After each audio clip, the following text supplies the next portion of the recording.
Chapter 28. Willpower.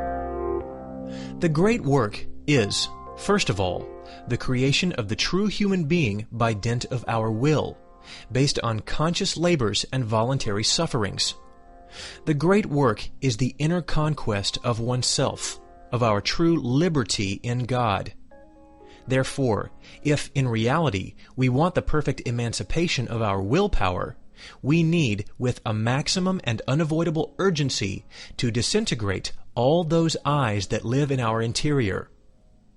Nicholas Flamel and Raymond Lully were both meager men, yet they liberated their will and accomplished innumerable psychological prodigies that caused astonishment. Agrippa never progressed past the first part of the great work. He lamentably died while struggling in the disintegration of his eyes, with the object of possessing himself and establishing his independence. The perfect emancipation of willpower assures the sage absolute dominion over fire, air, water, and earth.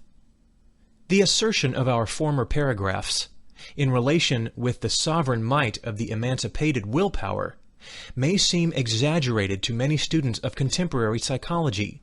Nonetheless, the Bible narrates wonders about Moses. According to Philo, Moses was an initiate in the lands of the Pharaohs on the banks of the river Nile. He was a priest of Osiris, and he was the Pharaoh's cousin, educated among the columns of Isis, the divine mother, and of Osiris, our father who is in secret. Moses was a descendant of the patriarch Abraham, the great Chaldean Magus, and of the very respectable Isaac. Moses, the man who liberated the electric might of the willpower, possesses the gift of prodigies. This is known by the divine ones and humans, so it is written. All that the sacred scriptures state about this Hebrew letter is certainly extraordinary, portentous. Moses transformed his staff into a serpent. He transformed one of his hands into that of a leper, and then restored it to health again. His power was clearly demonstrated in the burning bush. Thus, people comprehended, knelt, and prostrated themselves. Moses handled a magical wand, emblem of royal power, of the priestly power of the initiate in the great mysteries of life and death. In front of the Pharaoh, Moses changed the water of the Nile into blood. The fish died. The sacred river became infected. The Egyptians could not drink from it, and the irrigation canals of the Egyptians poured out blood onto the field. Moses did more. He succeeded in causing millions of disproportionate, gigantic, and monstrous frogs to appear out of the river and swarm through the houses. Then, upon his signal, an indication of a free and sovereign willpower, those horrible frogs disappeared. However, since the Pharaoh did not set the Israelites free, Moses worked new miracles. He covered the earth with filth, stirred up clouds of repugnant and filthy flies, which he later gave himself the luxury of driving away. He unchained the frightening plague, and all the flocks died, except those of the Jews.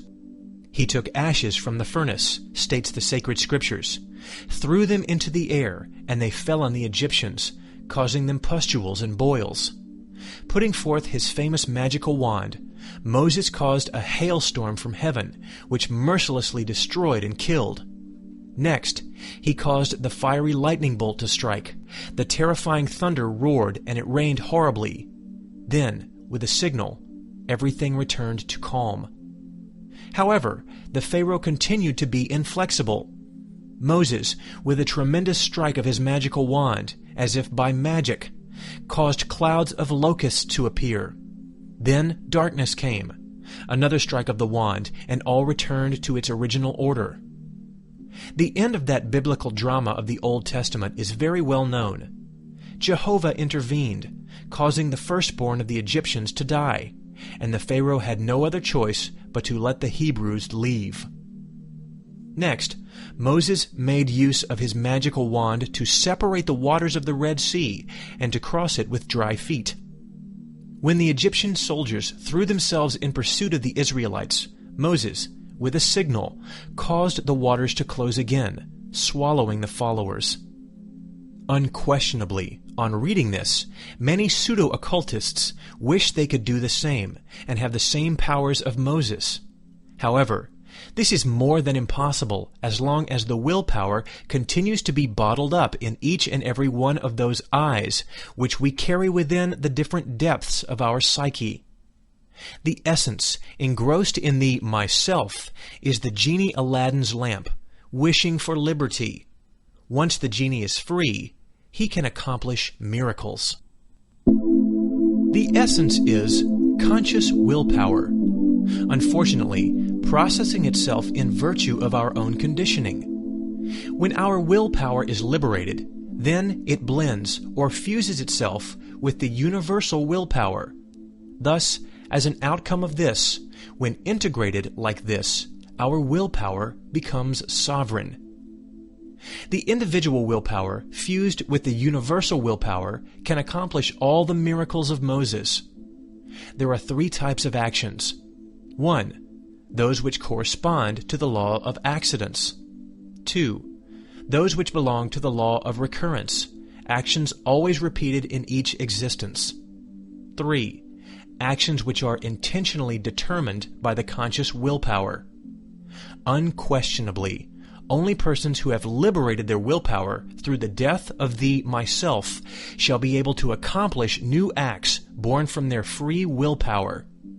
The common and current acts of mankind are always either the result of the law of recurrence or the mere product of mechanical accidents. Whosoever truly possesses free willpower can originate new circumstances. Whosoever has his willpower bottled up in the pluralized I is a victim of circumstances. In all the biblical pages, there is a marvelous display of high magic, seership, prophecy, miracles, transfigurations, and the resurrection of the dead by insufflation, or laying of hands, or by the fixed look upon the root of the nose, etc. Abounding in the Bible is massage, holy oil, magnetic passes, the application of a little saliva on a sick part of the body, reading another person's thoughts, transportations, apparitions, words coming from heaven, etc., true marvels of the liberated, emancipated, and sovereign conscious willpower. Witches, sorcerers, black magicians, they are found everywhere like wild weed. They are, however, not saints, nor prophets, nor adepts of the white fraternity.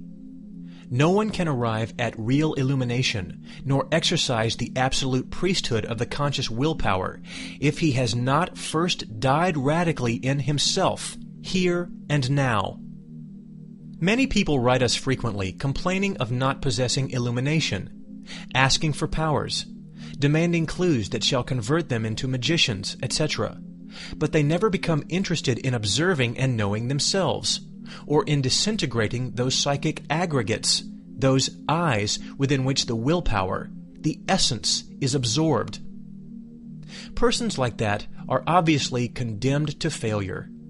They are people who covet the faculties of the saints, but who have in no way decided to die in themselves. The elimination of errors is something magical, marvelous by itself, which implies rigorous psychological self-observation. The exercise of powers is possible when the marvelous power of the will is radically liberated.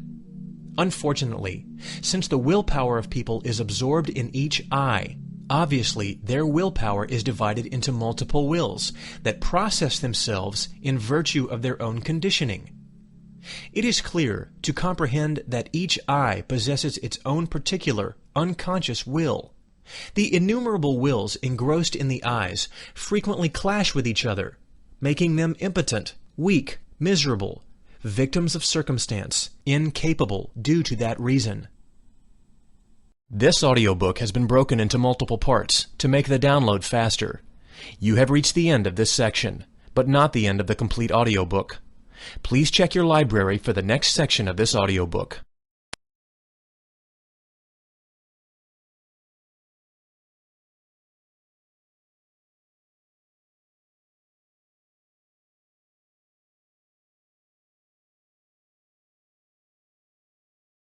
To avoid annoying ads, this YouTube channel does not monetize. If you want to help us financially, write to our email.